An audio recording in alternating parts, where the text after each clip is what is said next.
Sejam todos muito bem-vindos, programa Controverso. Recentemente nós tivemos duas situações muito complicadas aqui no Brasil, todas elas voltadas à relação de consumo. Primeiro, uma grande empresa, um grande aplicativo de viagens que simplesmente está deixando de cumprir as suas obrigações com o seu público. E a outra, alguns dias atrás, foi tomada a decisão pelo STF questionando essas empresas, associações veiculares, né, que faz seguro de carro sem ser seguradora. Em tudo isso, o cidadão fica um pouco perdido. E é por isso que nós convidamos ele, que é membro da Comissão de Direito do Consumidor, do Conselho Federal da Ordem dos Advogados do Brasil, filho do seu Cori, da dona Nívia, ele que é de Minas Gerais. Gente, até hoje eu tenho 20 e tantos anos de amizade com ele, eu sempre achei que ele fosse goianiense. Ele é torcedor daquele time que não tem mundial, acho que você sabe qual que é, Palmeiras, comedor de piqui e doce de bolinha. Eu sou direito da Faculdade de Objetivo, especialista em direito do consumidor, digital, né, pelo IPOG, processual civil, constitucional, família e sucessões, conselheiro seccional da Ordem dos Advogados do Brasil, juiz do TED da Ordem dos Advogados do Brasil, árbitro da Segunda Corte de Conciliação e Arbitragem de Goiânia, Goiás, advogado de uma grande instituição religiosa aqui do nosso estado e também do país, doutor Cícero Goulart. Cícero, eu não acredito que é a primeira vez, Cícero, que nós estamos juntos aqui no programa Controverso. Um grande prazer vir aqui, essa introdução sua espetacular, torna que tudo naturalmente, bem leve, mas é isso mesmo, eu sou uberlandense, mas goiano de coração e criação, né? Sou um decacampeão com o Palmeiras, sim, nós temos o primeiro Mundial de 51, embora haja contra. Não, é que nem aquele outro time verdinho seu, o Goiás, querendo dizer que é a maior torcida do Centro-Oeste. Mas, resumindo, é um grande prazer estar aqui. Realmente foi a primeira vez. Eu só fui convidado porque eu estou substituindo a estrela que viria hoje. Mas é um prazer estar aqui. Um abraço para o doutor Gediael. Sempre um prazer estar aqui, Giovanni. Cícero, eu nem comentei que você inaugurou a Defensoria Pública do Estado de Goiás. Verdade. Eu te conheci garoto, né? Apesar que eu ainda acho você garoto, né? E você tinha uma grande vertente religiosa, né, na Igreja Fonte da Vida, da onde nós somos egressos, né, nossa igreja, nossa participação. E eu me lembro de uma contundência que é sempre uma característica muito, muito marcante sua, né? E interessante que você, de alguma forma, sempre esteve meio que colocando os seus dons, os seus talentos à disposição da cidadania, do outro, do próximo. É uma qualidade que você traz de casa, uma qualidade sua, ou é um senso de justiça tão forte que ele sai pelos poros? Giovanni, não sei, eu fui por direito, exatamente, foi meio ocasional, eu queria ser publicitário, jornalista do ramo da comunicação, da dona Priscila, e estava fazendo um curso de filosofia, e por ocasião eu fui prestar vestibular nas faculdades objetivas, ficava ali na T2, não sei nem se ainda está, acredito que sim. E o curso menos ruim era o de Direito. E eu passei nesse Direito e comecei a fazer, eu estava fazendo filosofia na Nova Acrópole, e eu amei, porque a grade naquela época, você pegava Direito Civil, Direito Penal, na minha época a gente pegava, era uma faculdade anual, ela não era por período. E tinha também IED e Filosofia do Direito, então assim, veio casar muito com o que eu estava vivendo, e aquilo ali, falei, cara, isso aqui é bacana, é o que eu quero. Meu pai era advogado, eu não queria ser, minha mãe dentista. E eu acho que aí a trajetória em si, essa vivência na igreja, né, os pastores, os bispos... Você foi líder de jovens muitos anos. Né? Muitos anos, ajudei ali a equipe da Fonte da Vida a crescer. Então, acho que a própria vivência dos trabalhos ali evangélicos, né, e sociais nos levou também aqui o direito, né, que ele tem uma função social que é cuidar das pessoas, proteger as pessoas, inclusive os menos favorecidos. Então, acaba que nós temos uma pegada muito social, sempre tivemos aí envolvidos, né, em questões humanitárias, sociais, muito bacana ligadas a isso. Eu quero falar muita coisa sobre a questão do direito do consumidor, perfeito. Mas você tem essas duas vertentes que mexem comigo. Uma é a questão da Defensoria Pública, eu queria que você comentasse um pouco sobre isso, e a outra questão é essa que é, você é árbitro da Segunda Corte de Arbitragem aqui de Goiás. Sim. Né? E para mim, isso me parece que é exatamente o foco em resolver problemas, em tirar dores, né? Me fala um pouco sobre a experiência sua lá na Defensoria Pública. Quando eu fui convidado do governo do estado, acho que 2010, 2011, para fundar a Defensoria, né? Nós tínhamos o Defensor Público Geral e eu vim então de Subdefensor Público Geral do Estado. Toda a função finalística da Defensoria, que é a prestação de serviços jurídicos, estavam vinculados à Subdefensoria. Nós tínhamos então a PAJ, que era a Procuradoria da Assistência Judiciária, que é ligada à Procuradoria do Estado. E tínhamos algumas pessoas, inclusive antes da Constituição Federal, da instalação. E algumas pessoas então teriam o direito, por serem antes, a serem defensores públicos. Então, tínhamos uma lei de 2005, tínhamos um concurso paralisado e tínhamos os guerreiros valentes, funcionários e colaboradores da PAJ.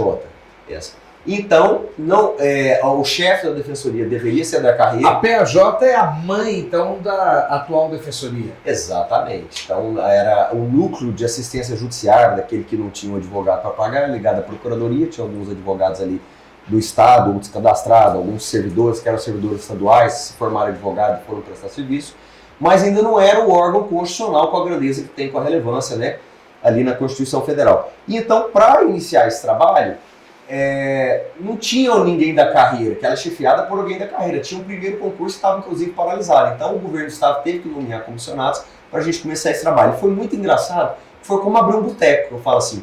Nós tivemos que ir na Receita Federal, dar a entrada no CNPJ, depois procurar uma sede. Então, foi uma construção muito bacana e a gente pôde ver o trabalho grandioso que a instituição faz, que hoje já está, inclusive, aparelhada, já está abastecida, já está respeitada, nós já temos defensores de carreira que nós ajudamos, inclusive, a destravar, a fazer isso. Fomos criticados em determinado momento por sermos comissionados, estava à frente, mas não havia outra forma lógica de fazer. Então, é um trabalho muito gratificante, Giovanni, que inclusive me tornou o melhor advogado. E vou dizer por que rapidamente. Quando você tem um problema judicial, a pessoa que tem algum estudo, ela sabe, ela procura no Google, ela tem alguém que estuda direito e tal, então ela pergunta e ela vai mais ou menos no caminho certo. E naquela época o Google não é como essa inteligência que nós temos hoje. Não, né? era bem mais artificial, né? Mas ele dá um caminho, ele dá. A pessoa que não tem, que está na periferia, que não tem no estudo, ela não tem nem os contatos para perguntar alguma coisa. Então ela dá o jeito dela de resolver o problema. Quando a pessoa chegava na defensoria para resolver um problema que talvez era até alimentar, o trem estava tão emaranhado, tão cabeludo, você falava, cara, como que eu vou resolver isso juridicamente? Então, se ela nos torna, inclusive, mais advogados no sentido do preparo, inclusive, da competência. De prazo, ausência de documento. Isso é o mínimo. Sem recurso de pegar um ônibus para poder ir na defensoria. Fora a questão social humanitária, que várias pessoas você tem que tirar do bolso para ela lanchar, você tem que tirar do bolso para ela voltar para casa porque ela não tem condição. Então, realmente, são as pessoas menos favorecidas, desvalidas, né? Muito vulneráveis, frágeis. Então, é um trabalho assim, gigante e que merece ser mais respeitada, mais edificada. É muito importante essa instituição. Vamos saltar quase 10 anos, então, árbitro da segunda CCA. Gente, a arbitragem talvez seja a grande solução para todo o problema que nós estamos tendo no judiciário. Por quê? Vamos lá, para quem não sabe, a arbitragem é a jurisdição privada. O que é isso? Quando você tem um direito patrimonial disponível, você pode submeter a outra pessoa também a uma forma de resolução diferente. É um árbitro, é um terceiro que vai julgar, normalmente você pode escolher, porque você está à procura de alguém que tenha uma especialização melhor e que seja imparcial e que vocês dois concordam naquela nomeação e que aquela pessoa vai trazer, então, uma decisão mais adequada. O juiz por si, Giovanni, ele é um generalista.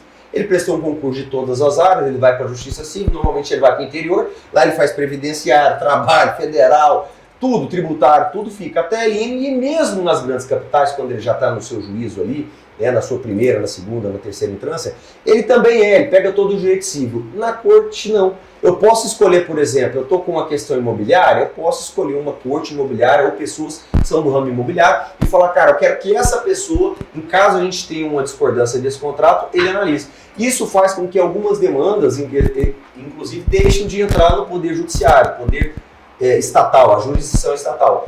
E ela tem se mostrado cada vez mais uma solução maravilhosa para a solução de conflitos de direito disponível. Então, aquilo que você pode dispor, aquilo que você pode negociar pela tua limitação da própria lei. Com a tua experiência como advogado, e agora sendo juiz arbitral, não é o termo certo? É árbitro, né? É árbitro mesmo, né?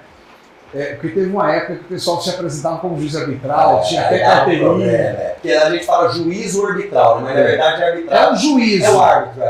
Mas o cidadão é um árbitro. Quer dizer, ele exerce o papel de jurisdição, uma jurisdição privada. Ele vai decidir uma questão entre dois ali, pessoas que estão discordando sobre determinado. Não existe, nesse caso, uma questão também de que o juiz, eu falo por ser advogado, por já ter representado clientes em mesas de discussão de conciliação e arbitragem, de mediação, aliás, e também porque eu, da minha atividade empresarial, eu tenho inclusive um agendamento para uma mediação daqui a algum tempo.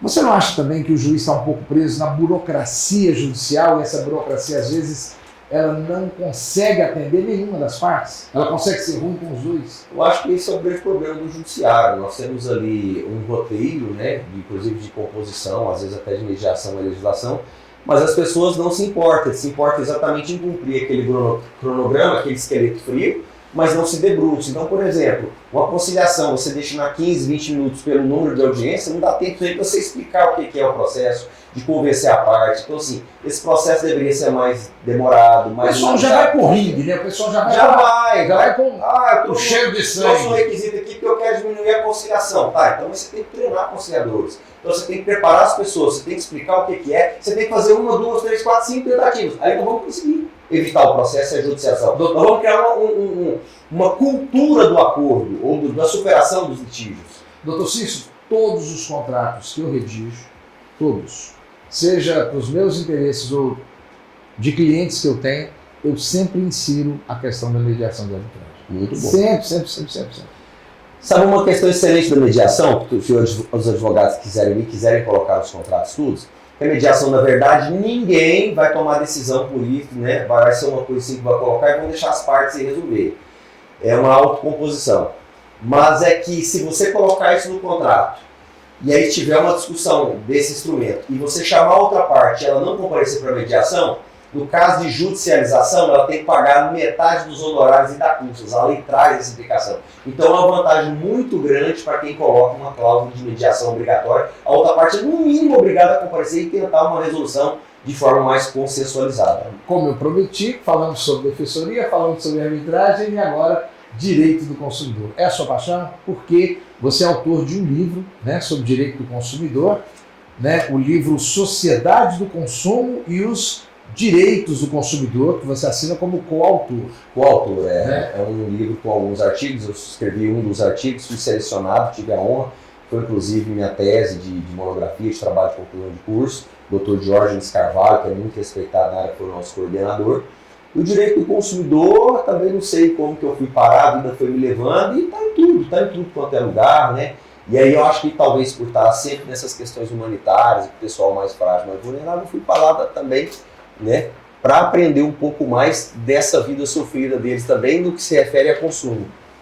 Essa questão da legislação do consumidor, você trouxe para a gente na hora que nós estávamos offline, né, de que ela não nasce ali pós-Constituição de 1990.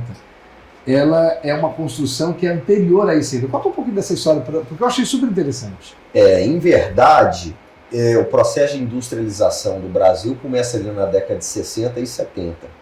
Então, com o processo de industrialização, né, nascem então interesses sendo violados dos consumidores, das pessoas, dos cidadãos comprando, então o próprio governo decide e começa a partir da década de 70 a criar algumas repartições de direito do consumidor. Começa a ter uma especialização, que aí ao seu longo do tempo, né? Então de 60, depois 70 começa, acho que se não me engano em 76, acho que a primeira instituição firmada, associações, começam a aparecer associações de consumidores para tratar de temas específicos, para serem respeitados, e aí que desemboca, inclusive, com essa criação, no direito fundamental, na garantia fundamental, inviolável até pela emenda constitucional, no status de cláusula pétrea, ou seja, só uma nova Assembleia Constituinte pode remover, com a defesa dos direitos do consumidor como garantia fundamental. Então é o direito da humanidade, direito constitucional. Então, na verdade, começou em 60 com a industrialização do Brasil.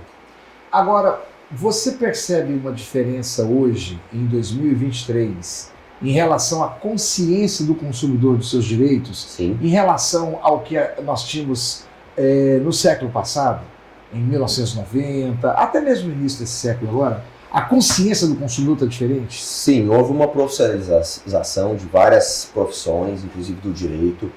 Houve, inclusive, políticas públicas a esse respeito. Então, o consumidor, o cidadão brasileiro, está mais inteirado, mas ainda é muito deficitário, porque à medida que nós fomos evoluindo, os números de abusos também se aumentaram.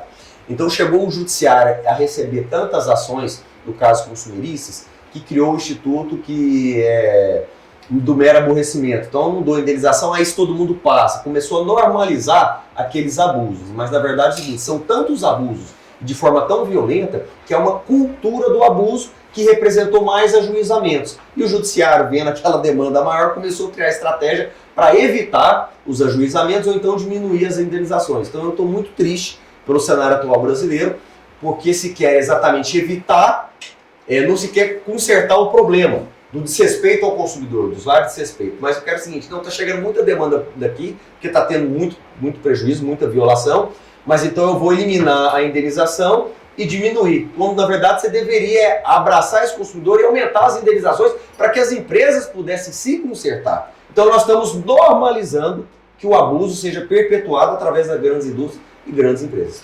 Vira, vira, vira, anuidade, vira pé e mão. Vira, vira, vira escova, vira corte no salão.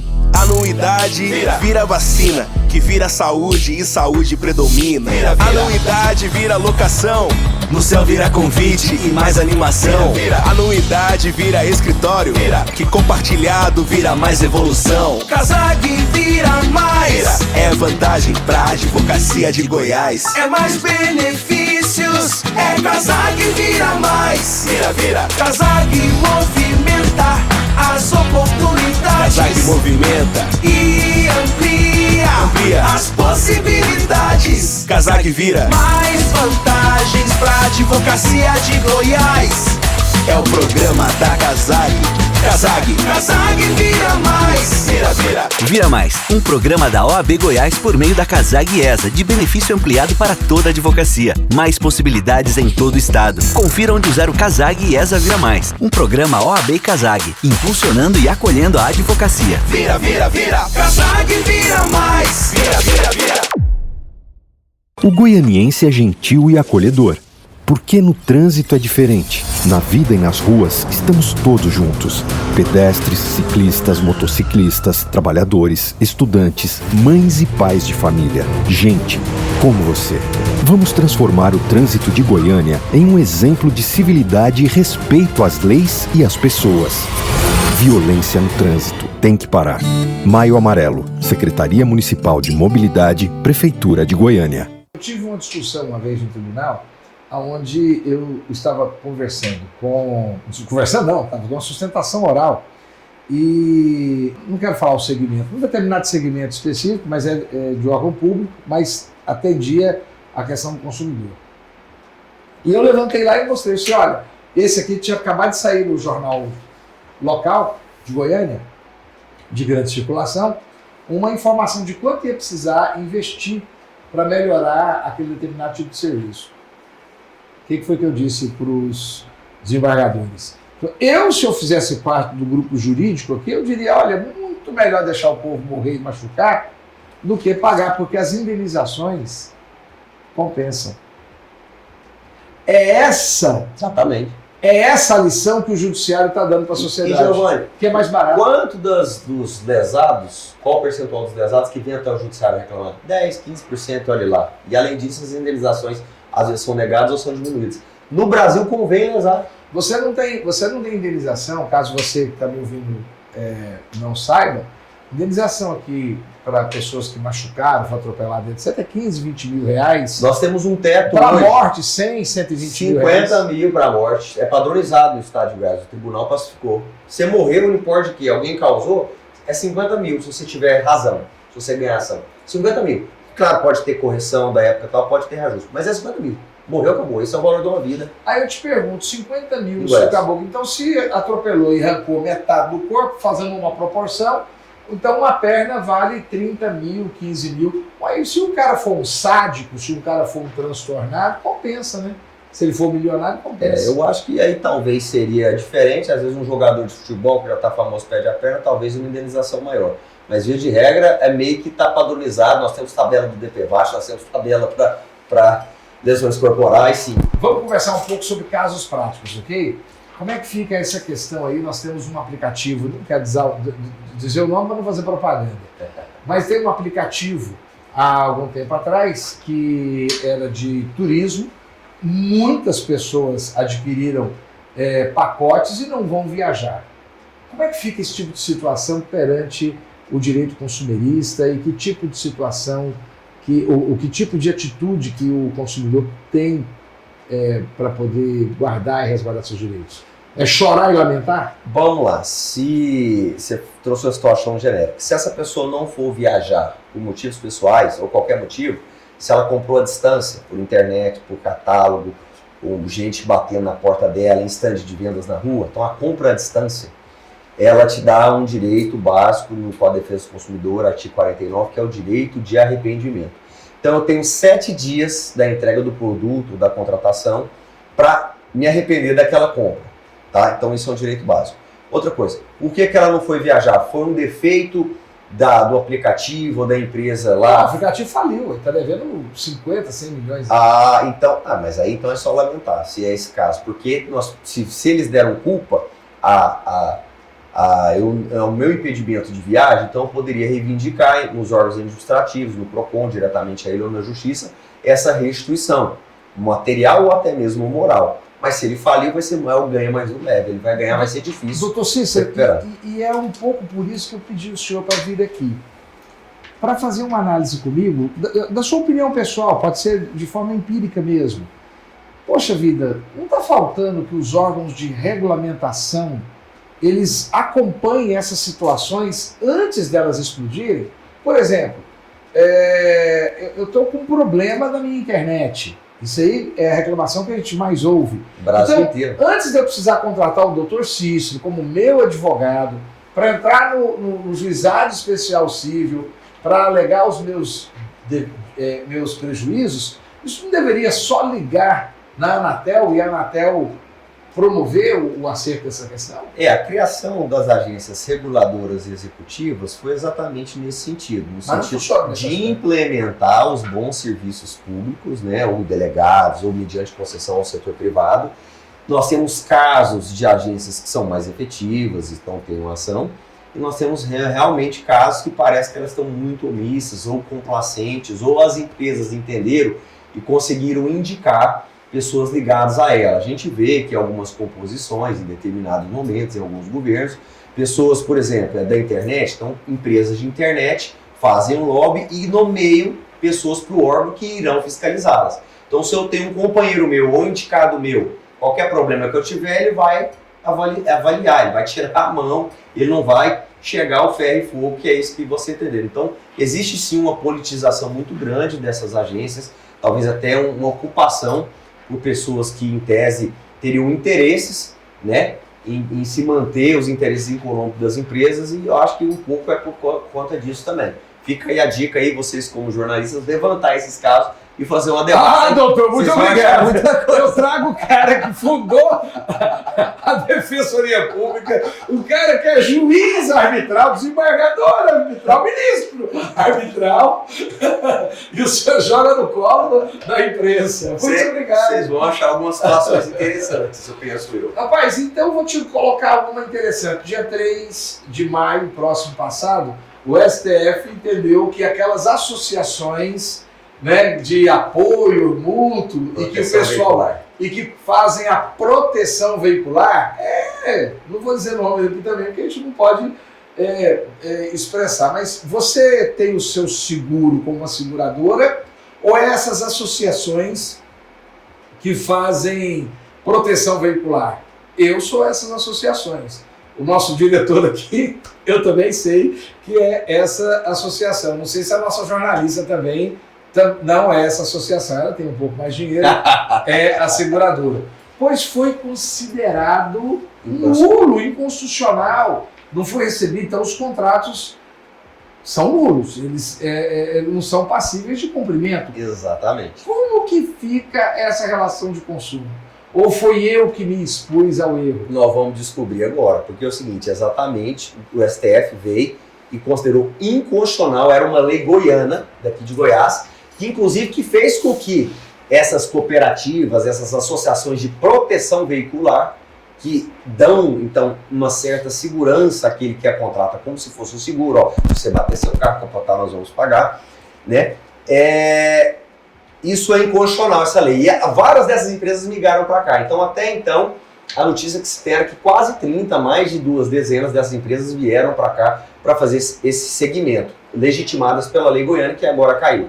Então, todos, né, no caso, o seu caso, do diretor aqui que você comentou, que teriam um contrato em tese válido, né? Esse contrato gerou efeito, só que se a lei é inconstitucional, elas não podem operar mais. Se elas não podem operar, elas não vão poder mais captar e não vão conseguir cobrir o seu dano, o seu serviço, o seu prejuízo. Então, em tese, todas as pessoas que se filiaram, que se associaram a ela, estão totalmente desprotegidas e vulneráveis. Era um risco muito grande, e só que se vendia como um negócio legítimo, e pegou durante muito tempo. A STF falou, não.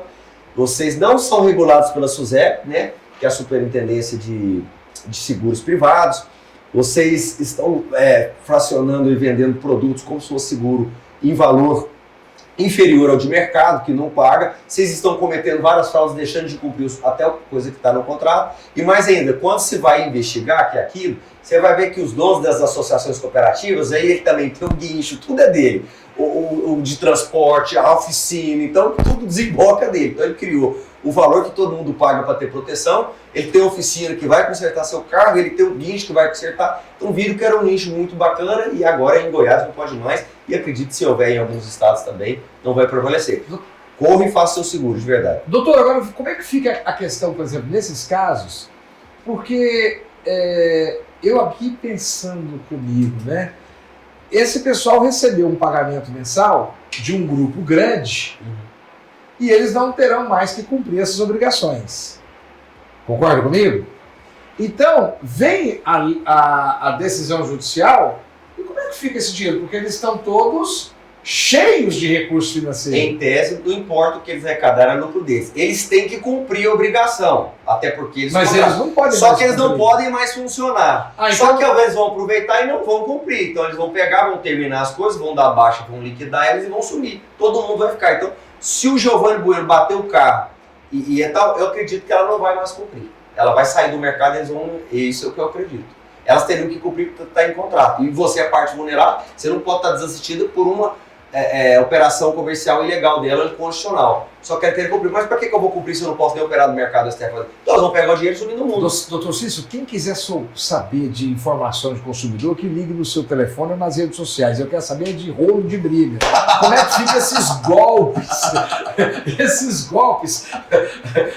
Eu liguei para minha irmã e pedi para ela jogar uma certa quantia de dinheiro na minha conta, porque eu não estava conseguindo passar meu cartão. Minha irmã falou assim: Giovanni, você disse que só bobo cai nessa... Era verdade, ela achou que era golpe. Liga a sua câmera, eu falei, não estou dando conta, eu não tenho bateria para isso, então não vou mandar o dinheiro.